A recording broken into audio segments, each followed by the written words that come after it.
always a reminder to like, comment, subscribe. If listening on YouTube, give it a 5-star rating or a 1-star rating, depending if you like it or not. The first video or first conversation that we're going to be diving into today is probably one that hits home for Noah. Probably one where he wishes that he could do for that bullshit company, State Media. But we're stealing it and we're doing it on this platform because I think I led the charge on this. I was You did. I was on this honestly for this draft because I really deep down believe that he should have came out in this year's draft. And I think it would have been beneficial for him. And that is Penn State's quarterback, Drew Allar, will be the first quarterback taken, the first pick in the 2026 draft. So throughout the entire summer, we're going to do a segment, kind of like a way too early predictions. This is our first way too early prediction, and this is just falls on me. And if you agree with me or you disagree with me, that Drew Allar, Penn State's quarterback, will be the first pick of the 2026 draft. I agree with you. Okay. I'll let you follow up, but I agree with you. I think he has all the tools, but carry on. Yeah. So Drew is entering his final season at Penn State. Like I said, I made the argument that last year he should have come out this past year just because of how weak the quarterback class was. And then when we watched it fully play out, Shador falls to the 5th. Tyler Shuck it goes at the top of the 2nd round. Cam Ward goes 1 overall. If he doesn't get drafted at 1, like let's just say Cam Ward was viewed as a better prospect as him during this draft, you can't look at me in the eyes and say that he wouldn't have been a top 10 lock, because you look back, the Saints needed a quarterback because Derek Carr ultimately ended up retiring and they took Shuck at the top of the 2nd. And then that list of top 10 teams that all needed QBs, like the Giants, etc., the Browns, who took 2 quarterbacks in this last draft, ultimately went a different direction. But if somebody with the caliber and talent like Drew Allar, if he was involved in this last year's class, if he wasn't the first quarterback taken, I think he was I personally think a top 5 lock, and at the very least a top 10 lock. There's also a part of me that thinks that there would have been some other teams that would have been more aggressive trying to find a quarterback in this draft. Like there's a couple teams that when we were going through this, we're kind of like on the fringe where like there's a situation of, is the quarterback that they have going to be the answer moving forward, or is this like the last shot that they're going to give?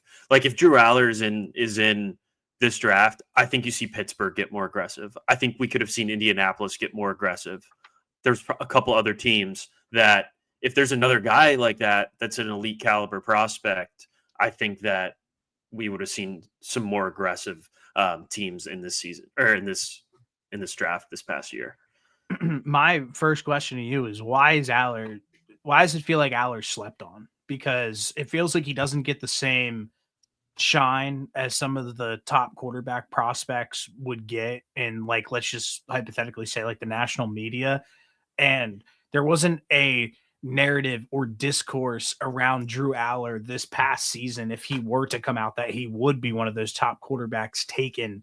And like I said, I completely think otherwise. The few conversations that I had with people who work in the NFL said similar to what me and you are thinking, where if he did come out, he is that type of guy that would just kind of rise up draft boards and people would respect it.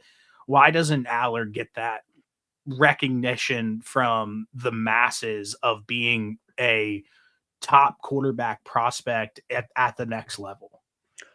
So I think leading into this season, he is getting more of that respect. He's on pretty much everyone that I've seen, their top 5 to 8. But I think the Notre Dame game probably left a sour taste in people's mouths because he didn't play great.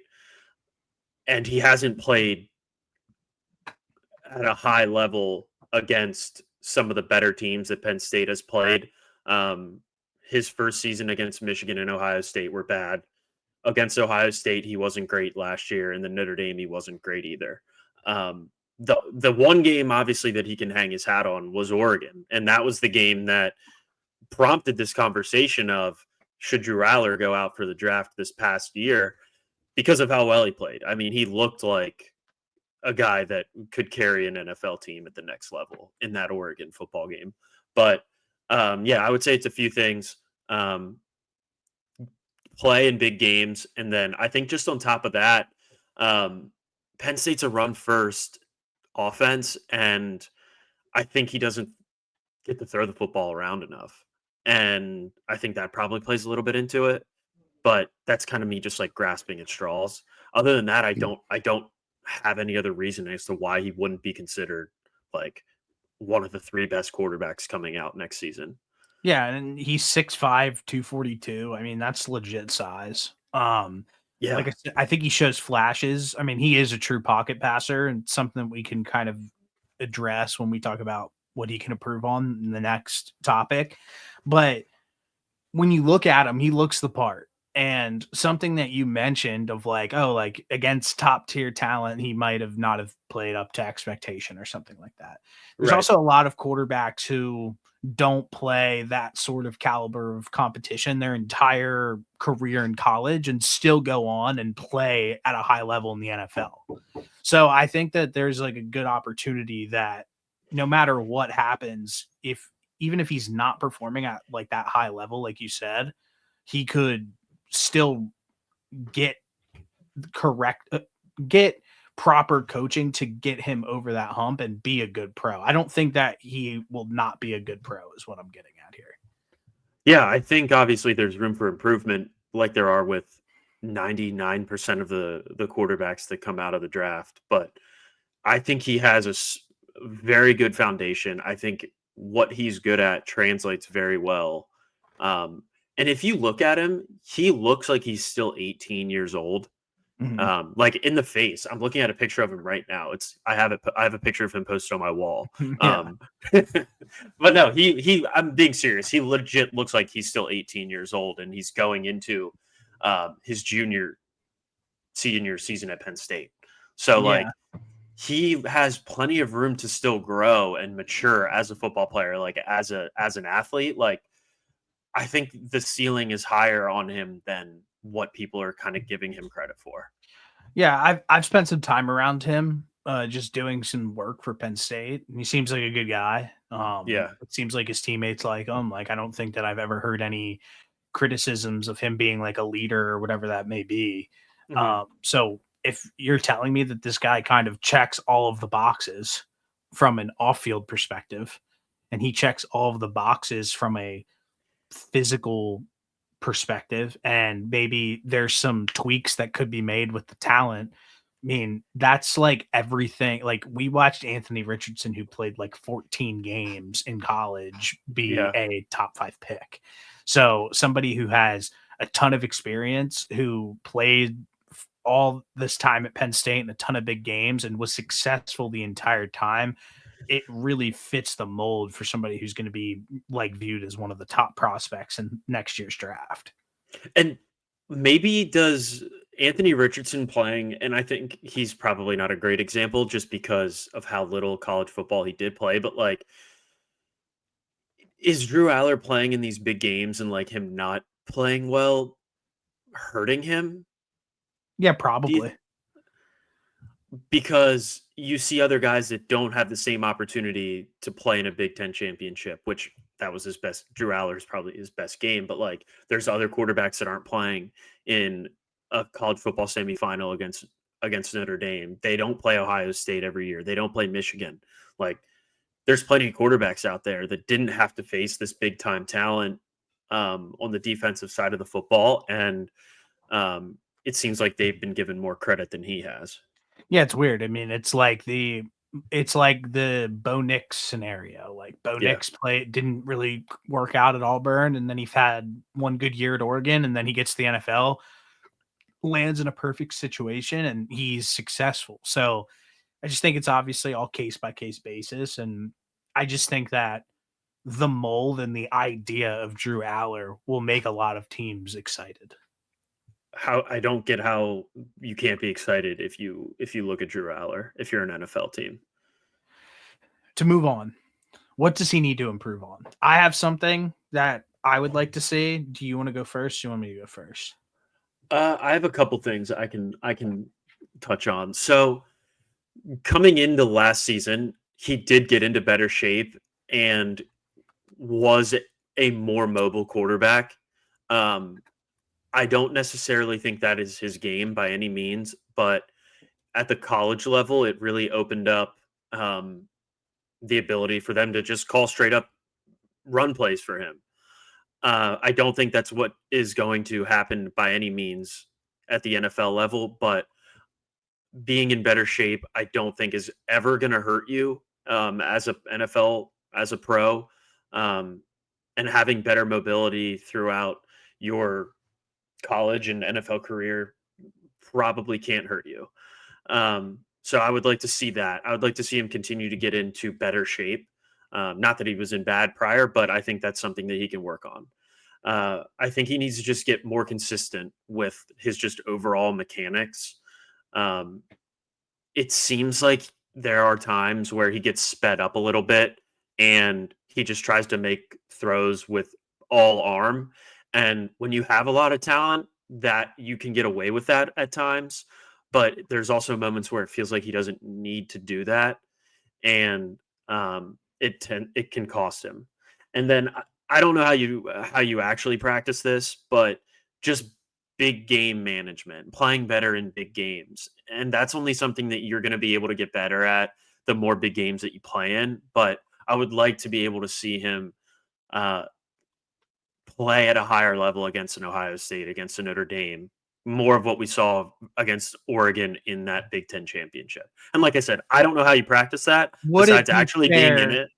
Would it be completely fair to say that that is a Penn State issue more than a Drew Aller issue? Because it seems like I for the think it's last, both. Yeah, I think it's both. yeah, because Penn State seems to just like anytime it plays, I don't know what it is. Maybe it's a, like I said, maybe it's a James Franklin issue.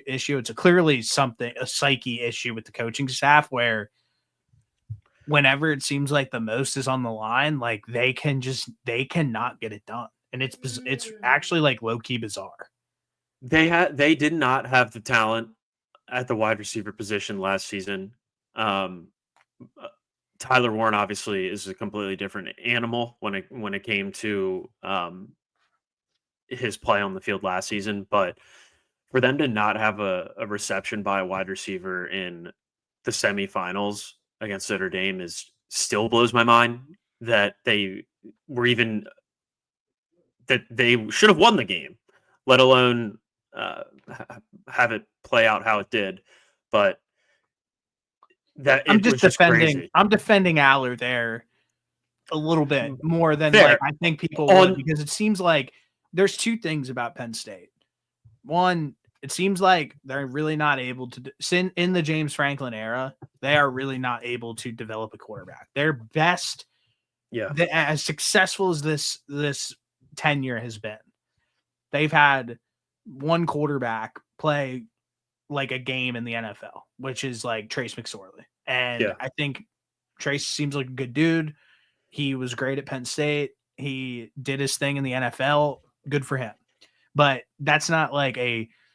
I'm talking about like somebody who's like a walk in day one round top 10 pick, like, and is like the face of a franchise quarterback. Like Penn State has not put that out. Um, they haven't had a guy like that. Drew Aller has been the first one that James Franklin has had. Yeah. So with that being said, I think like Penn State has had a hard time developing quarterbacks into being Yeah, that next big time star. And two, like with Drew Aller being like that big game management, like I would put that more on like Penn State as a whole because that's going to be an issue that comes up every single year that was coming up when before Aller was there, and right. it's going to be a problem probably after Aller was there. So I'm not going to solely put that big of weight on him in that situation, that like context of things. Two things there is if you are a big time quarterback, which I think Drew Aller is, I think you have to he was bad in some of these games. I think I'm not expecting him to go out. I wouldn't expect him to go out there with a lesser talent and put up 355 yards and throw for 3 touchdowns, but I need a little bit more. And then second, I just don't want those habits, whatever bad habits happen in the Penn State locker room, coaching staff, etc., when they play those big games. I just don't want those to be carried with him when he goes to the NFL. I completely agree. But like that at the same time, it'd be like, well, Josh Allen played poorly against like low tier FBS schools when he was like at Wyoming. So like it's just I think that like you said, like there is a properly reacting to something like that. Like Yeah, I think that like if Drew Aller were to be able to get into a good NFL system, I think that that's something that he could be taught and learned and be able to overcome. I for don't sure. think that Penn State has the infrastructure as of now, and I think it's been proven in the James Franklin era that that is not their strong suit. So I'm not putting all Correct. of that on Drew. Um, what do I think he can improve on? I would like to see him maybe, like you said, it might not be his game, but sometimes he acts like he's like Jared Goff, like can't move in the Yeah. pocket. I want to see him be more athletic. I want to see him be more physical. And I think that could like unlock his game. Like, I don't think that he is like Josh Allen, but I also Mhm. don't think that he's like Jared Goff. I think that he could be able to be more mobile than what he is in the within the pocket and use his legs a little bit more. And when he does use his legs in the game, I mean, it unlocks the offense. So Yeah. I just want to see him be more use his athleticism more. I just googled this actually real quick because I used the Josh Allen example. In 2017, Josh Allen played Oregon and they lost 49-13, and Josh,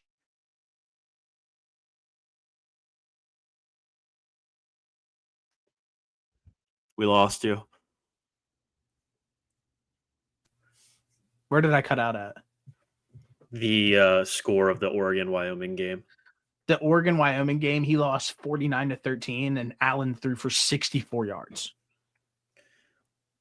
That's bad. So that's bad. So I'm just saying, like every team, every quarterback in college has gone through those like rough patches and rough spots. Like I don't think that I've never watched a Drew Aller game and have been like floored with how terrible the performance has been. It's more just been like, damn, I wish he would have turned it up a notch. And Yeah, that's not really, that's like what I want too. yeah. Yeah. And that's really just my only knock at him. It's like, fuck, I would have loved to see him turn it up a notch there. But he's also not going out and just like flat, like laying like legitimate stinkers where it's like, oh man, Yeah. like this kid sucks.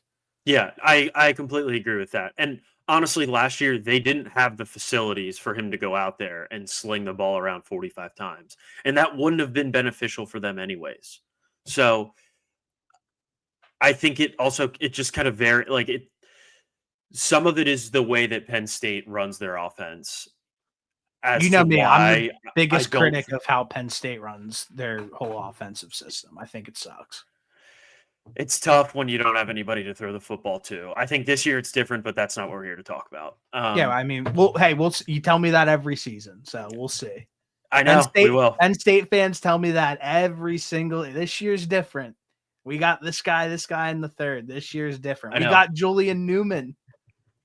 Julian Fleming. Julian Newman was the Fleming. little AAU basketball guy. We got Julian Fleming. He's gonna unlock this offense. I've heard it Hey, time and time again. I did not say that. White cloud.